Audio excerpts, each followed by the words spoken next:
On se dit tu alors? Ouais, ça va.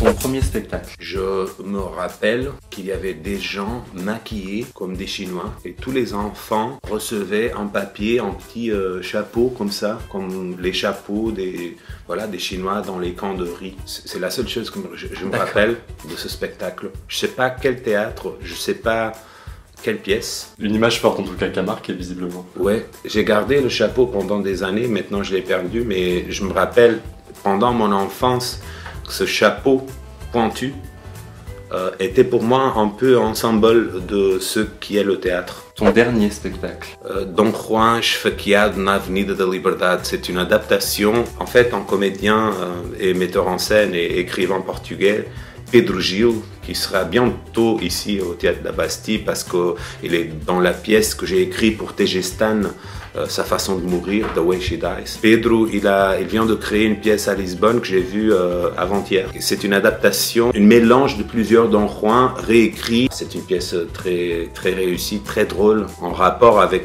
le passé, le mythe, le répertoire qui m'a semblé très intéressant. La fois où tu t'es dit waouh. Les premiers spectacles que j'ai vus de Tegestan, j'étais étudiant de première année du conservatoire, mais j'avais pas beaucoup de confiance au théâtre. En fait, je pensais que j'avais choisi de faire du théâtre, mais que finalement le théâtre était une chose autre que celle que moi j'imaginais. J'étais prête à quitter le théâtre et à faire quelque chose d'autre. C'est une succession de spectacles l'été de 97 à Lisbonne. Et pendant cet été, je voyais tous les spectacles, je faisais tous les ateliers que je pourrais faire juste pour être sûr que fin d'été, quand je déciderais, j'étais presque sûr de quitter l'école de théâtre et faire quelque chose d'autre, que voilà, j'avais recherché suffisamment pour être sûr que c'était bien ça qu'il faudrait quitter. Et là, j'ai vu plusieurs pièces de Tegestan, les derniers de Gorky, The Last Ones, One to Life aussi de Tegestan.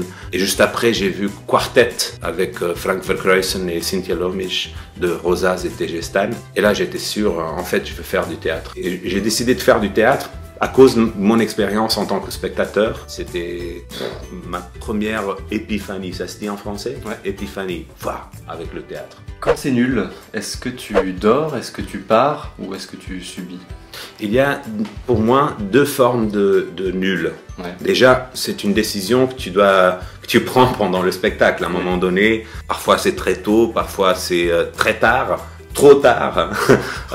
C'est toujours trop tard parce que tu devrais savoir décider avant de voir le spectacle si c'est nul, mais ça c'est la beauté du théâtre, c'est que on achète en billet en achetant en mystère. Et je reste toujours, mais pour moi il y a deux formes de nul. Le nul où ça s'est pas bien passé, ils ont quand même travaillé, oh ça manque du travail, ou c'est fragile, ou ça me dit rien, mais ok, je respecte. Et après il y a le nul offensif, dans le sens de spectacle qui défendent des idées volontaires ou involontairement, qui moi je veux me battre avec eux. Et là je dois vraiment résister pour ne pas partir. En fait, c'est des spectacles où ça me donne des idées parce que tu commences à penser pourquoi c'est nul pour moi, pourquoi ça marche pas, pourquoi je déciderais autrement. Tu utilises cet espace-là qui n'est pas rempli par ton désir ou imagination de ce spectacle avec d'autres désirs et imaginations.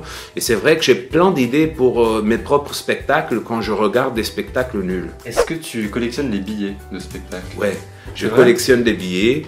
Et je fais des collages de billets, et après voilà, je l'ai dans mes murs de chez moi. Même si chez moi, les gens qui habitent avec moi, elles ont des doutes à propos de cette collection, mais c'est la seule collection que j'ai. Est-ce que tu lis les critiques? Oui, je lis la critique le plus que je peux. Au Portugal, il y a un phénomène que je pense qui est un peu global, mais qui au Portugal est très agressif, qui est la manque d'espace pour la critique dans la presse et la manque de projets online, voilà, internet, de critiques, des blogs, etc. Moi, je suis très engagé, même si entre le choix critique, bouche à oreille, je vais préférer toujours le bouche à oreille parce qu'il est plus pluriel, plus démocratique. Mais c'est vrai que je considère que la critique est un exercice fondamental. Je lis les critiques de mes spectacles, des spectacles des autres, et c'est une lecture régulière chez moi. Merci beaucoup. Merci à toi.